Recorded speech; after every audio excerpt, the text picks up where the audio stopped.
Hello, it's Lennon, and this is July's Mindsight. For the last 6 months, I've been deep diving. I always do this little intro, I don't know why, but I've been deep diving into some brainy psychological topics, and it's been fantastic to try to get to know myself better and to get to know my specific brain better. And I like that there are maps in which the brain has that are that are in all of us, but then there's ways in which I process things in my brain that leads to other things.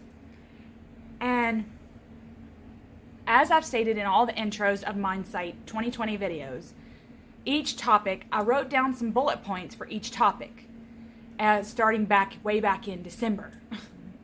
And this one word, I had one word written down for July, and it was junk.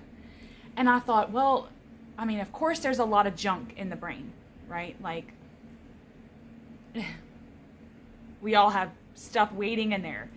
And then I thought, well, does that mean shadow, or does that mean, like, what exactly does junk in the brain look like? What is it? And then it got me thinking about obsessive thoughts that come in like knives, that I don't seem to be able to control, those real intrusive thoughts that can be scary and bad. And that has nothing to do with the shadow yet, but it's all in how I interpret these. For number one, if I interpret these thoughts and I obsess about them, and then that can lead to more problems down the line, that's kind of where I got the idea for junk. And once I put a couple of bullet points down, or like I said, when I put bullet points down in December, I started to think, okay, well, I really need to look up psychologically what these thoughts are, what these thoughts could mean in terms of like what do I do with them when they come about? And is this a thing? Is this normal? And I started thinking about ways to release the junk thoughts. Is there like a little plug in the brain where you just, like a bathtub, and those thoughts can just circle down the drain? Well, I chased a lot of rabbit holes with this. I went from article to article to article to some personal accounts of some intrusive thoughts that people have. Some people were very brave and actually gave their thoughts out, like what their thoughts actually were, instead of just saying they have intrusive thoughts. And when I read some personal accounts of these people that had these really almost severe thoughts that would just like come on like a bolt of lightning, I would really feel that. And then it got me thinking, do people without, I just feel like, are people that don't have mental health issues still susceptible to intrusive thoughts? Because when I have intrusive thoughts, back when I was actually getting, like at the beginning of my treatment, I'll say, it seemed like the intrusive thoughts would come on and then I would handle them badly, according to the psychologist. And what would happen is I would obsess about them, and then I'd be like, this is not me. And then I would get defensive, and then I would be defensive with myself. And that wasn't the healthy way to go. I mean, I realized early in talking things out that these thoughts are my brain's way of mapping out all the bad shit that's already in there. And like, say I was like, a thought would come and it would be about like drowning my babies or something crazy. It's not that I have any inherent desires to do those things, to commit these atrocities, and it doesn't mean any of that. It just is my brain's way of saying I'm overtired or I'm overworked in a parental standpoint. I am not getting enough help. And then so my brain is trying to rationalize why I'm obsessing about or worrying about something and something and something. And then My brain never goes quiet. No one's brain ever goes absolutely quiet. There are ways that we can help it to quiet down, but our brains are always going. So I read a quote by, I think it was Alan Watts. I listened to a whole bunch of his stuff as a philosophy nerd. You think the goal is to quiet the chatter, but the goal is really stop thinking about stopping. And I thought that that was so profound for intrusive thoughts, because when they come on, right, and then we obsess about them, and then we try to get back to a state of calm or a state of peace, or like say we're trying to meditate and those thoughts just, whether they're bad or just, random, literally just random, like dream flashes, we try so hard to get the brain to shut up that it won't ever. It's like, because we're obsessing about it quieting down, especially if we're trying to quiet down, like, oh, we only have 5 minutes to meditate. Shut up, brain. That's not really how it works. That when we think those thoughts, that's just sending out another train down the line of the terminal that is our brain. The thing that helped me when I started my spiritual practice, because it kind of linked my anxiety and panic disorder, that happened before I really had a actual daily spiritual practice. And then when I started to get spiritual and I started researching ways that I could pull back into spirituality into my daily life, and then I started to have an actual daily practice, because that's kind of how it went for me, I started noticing things that other people were doing to help with their anxiety and to help with their panic.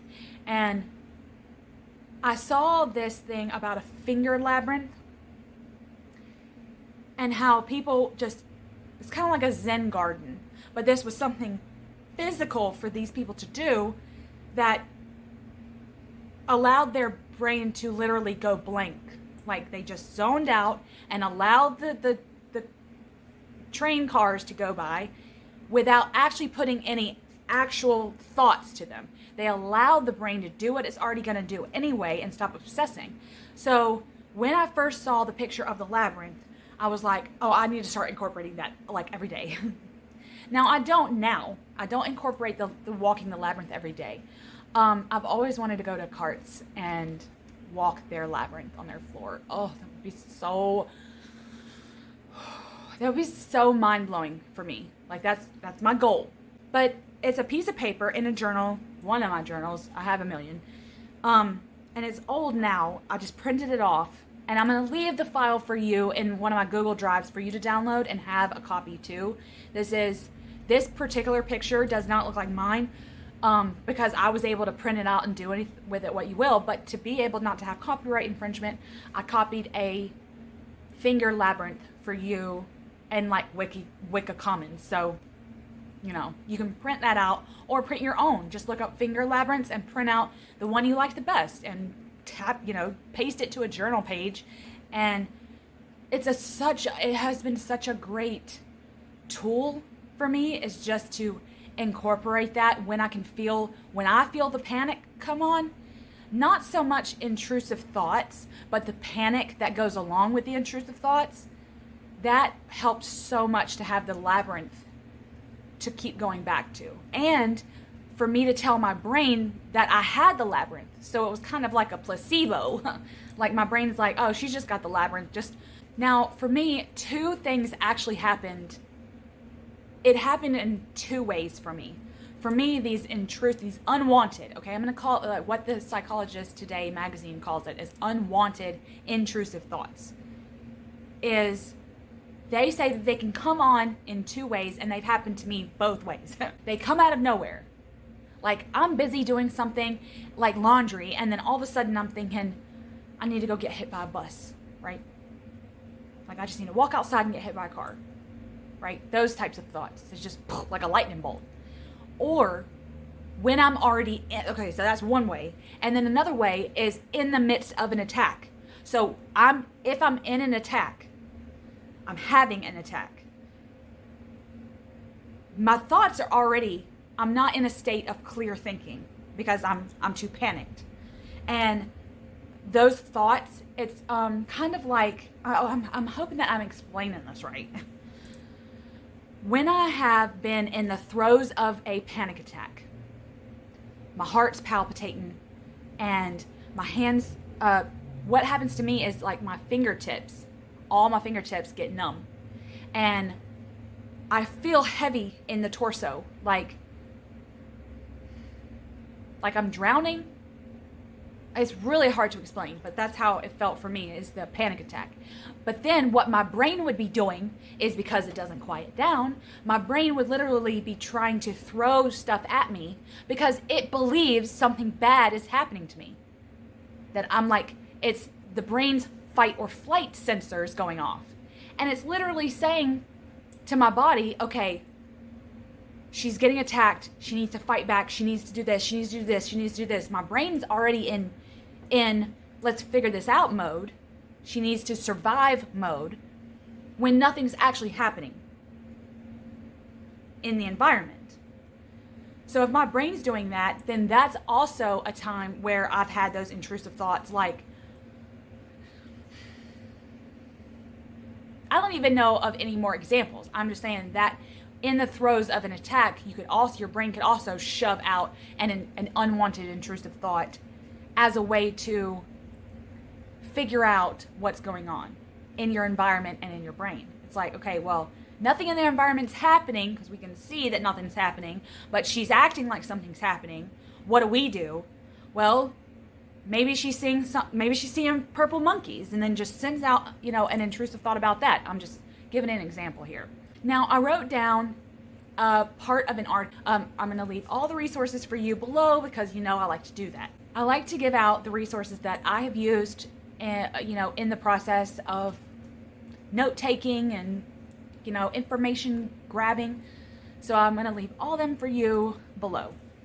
But I've written some down, and it was so interesting I had to just write them all down instead of paraphrasing and talking about it like I normally do. But there were 2 myths about unwanted intrusive thoughts. Myths. First, that you unconsciously want to commit the acts that you think of. That's a myth. That does not mean that you want to, or that you are going to consciously act on these thoughts or commit the acts that you are committing in your that thought. Does not mean that. The second one is that all your thoughts are worth examining.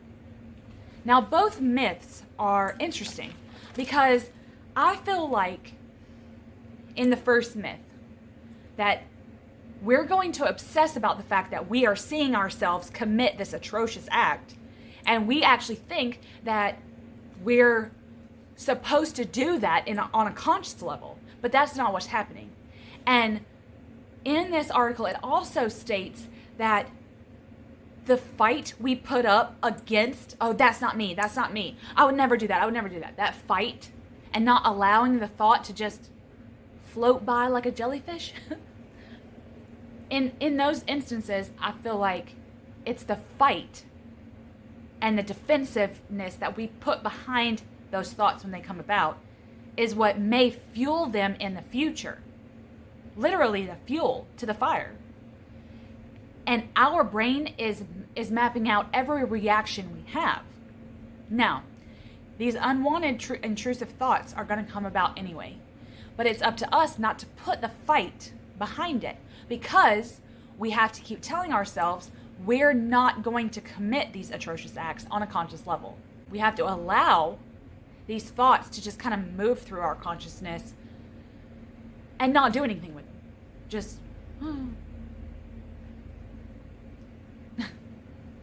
let them go by. And it took so much practice. It's going to take practice for you to not fight against these things. It took a lot of practice for me to not always just feel like this isn't me. And the second myth is that every thought is worth examining, which means every time I have one of those thoughts that I'm like, I have to I'm big about this, trying to find like, is this my intuition talking? Is this, what's the symbolism in this? And like, let's look up what this may mean. It's not a dream, so it doesn't work that way. This isn't your subconscious talking. These unwanted intrusive thoughts aren't your subconscious talking. They're literally thoughts and your brain's way of mapping out all the worries you have on a conscious level. And they've plugged all kinds of stuff in a puzzle, and doesn't care if it fits together. They've just jigsaw puzzled all kinds of scenarios to rationalize with its own self. You're not a factor in this. And that's what we have to keep telling ourselves. So I thought that was really interesting. I believe that if we let them go into like a free flow way, allow them to come on and then allow them to kind of move back like a leaf on a river, then eventually, over time and over practice, the thoughts will dissipate. Because we're not giving them any attention. Our brain's no longer having to rationalize why we're obsessing, why we're worrying, because it'll have adapted and evolved to how we're reacting to it. So if we just let it go by, all of them let them go by, and not fight, then the brain will eventually, it'll get the memo. I pulled out the Eight of Swords with this particular topic from the Rider-Waite and the Thoth, because I love the Thoth and I have to include it in everything. With the Rider-Waite Smith Eight of Swords, we have this figure here that's surrounded by these 8 swords. Now, all she has to do is move her feet. She's not completely caged in. So I feel like self-doubt, maybe some frustration with her. And she really, for me, I see that there's so much that she herself has locked away within herself. She's not in control of herself. She practices, and when she practices mindfulness, and when she practices getting in touch with herself, that's when she'll be able to move her feet. And I think that that's a beautiful thing.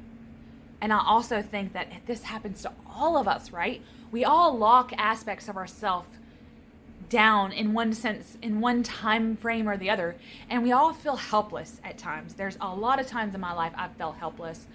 And in relation to the topic we were talking about, I do feel like there are a lot of times where these intrusive thoughts, because I'm fighting so hard against them, I feel like this. I feel like this is who I am, and I should just lock that away because I have to fight against it. But then I'm locking myself down. I'm not free-flowing. I'm literally stuck there thinking that these swords of my mind are locking me down. And I love that image with this topic. Now, with the Thoth Eight of Swords, it looks like this, where you have 2 here and the 6 going all which ways. Now, what's interesting about this is that each sword is a different sword. You've got a dagger, a machete, a knife, whatever. And I feel like it's an important piece of symbolism in the Thoth. Now, Crowley put interference as the key word for this. In this case, because we tie in so much with the Thoth, I do feel like it's an interference, like with this, but it's more of a distraction because we've got all Gemini in here. This is Gemini and Jupiter. And in this case, this is self-inflicted distractions, self-created distractions with this card. Now, what does that mean? It means we're creating our own distractions. We're chasing squirrels of our own volition here. No one else is distracting us but ourselves, but our brains, but these intrusive thoughts. Now, like I said before, sometimes these thoughts come about and I think about what they mean, their symbolism. I have to keep telling myself and reminding myself that these aren't red flags to my personality and my ego. These aren't Nostradamus's prophecies here. These are just flashes and ways that my brain is gonna naturally work. And it's been taking a lot of practice still. It still does, because I still get those thoughts sometimes. But it's also about not allowing our conscious actions to be reflections of these thoughts. If we're out say I've got a bow and arrow and I'm just out shooting the shit in the woods, okay? Because I live in the South and we do that, okay? We don't kill anything. We're just out there shooting like targets on trees and stuff. I mean, if I was doing that and I was hitting targets, okay, from on trees that were set up, think Merida in the movie Brave, right? And I'm doing that, I wouldn't aim my bow at a leaf flowing down the river, because it's a waste of my time. It's not a target. So I have to think of it that way too. I don't know why I keep going to woods for analogies, people. I love the woods. Relinquishing control is the rub. It's excruciating to give up control of our thoughts. When we have these intrusive thoughts, we want to be able to hold the reins. We want to be able to control them. But again, I believe that that's part of the fight that we are going to put up naturally. But it's about not fighting. Just letting go of the reins. And that's probably going to be the hardest part of the practice that comes along with this. This is a Mindsight, so I have an activity for us, which, because we use the tarot, it's going to be a tarot spread. But I do want to refer back to the middle of this video that part of this activity is just downloading the finger labyrinth. Do it like a Zen exercise, literally a mindfulness exercise, a way for you to blank out your brain. And if all you do is just that, that's great. I mean, you don't have to download any of these activities. I just leave them for you in the ether to do it with what you will. But the tarot spread. Now, because these are intrusive thoughts and there are feelings of helplessness and feelings of an interference, okay, an unwanted interference is what's happening. And because we are allowing these self-created distractions to come about, we are going to put down, okay, say you're using any tarot deck. Just pick up a tarot deck. If I'm using the Rider deck, I'll pull out this card, this Eight of Swords. I lay it down in the middle position. It's already out of the deck. But we want to know that this is our present moment. Okay, we're not going to wait for, the universe to slap it out of our hands out of a bad shuffle, okay? Take this physically out. Put this in the middle. That's our present, basically, like our present moment. We're having this interference, and we need to know what to do about it. Then you're going to lay a card on the left and on the right.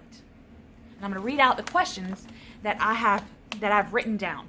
Now, what you're going to do after you pull this card out of the deck you're working with and put it down on the table, shuffle the deck as many times as you feel is necessary, okay, or comfortable or whatever, to pull other cards. Then when you stop, pull the other two and lay them on either side, okay? Now, the first question was, how can I distance myself from these thoughts? Now, that to me was a powerful question that I'll even like to ask myself, because I'm wanting to pull back from the thoughts. I don't want to be in the trenches. I don't want to be right here at these thoughts. I want to step back, but I need to know how to step back in a healthy way. So, how are we distancing ourselves from these thoughts? Then, on the other side, the right side of the Eight of Swords, the question is, what will be the light after these thoughts settle? So, once we've put this down, this is our present moment, and then whatever card we pull that's on the left side, we're distancing. We're going to be distancing. Write down how that card makes you feel about the distance. Did you get the, Eight of Cups? Whatever card you get, write about how that feels in terms of moving back, distancing yourself from your unwanted intrusive thoughts. And then, what card did you pull that's going to say what's the light at the end of this tunnel? After I'm having these thoughts and I'm going to distance myself through means of blank, blank, blank, what will be the light at the end of this tunnel? Is it the Ten of Cups? I will leave both files for you to download. They'll probably be Drive files, Google Drive files or something like that. And come back in August is new moon for the next installment of Mindsight 2020. Much love. See you soon.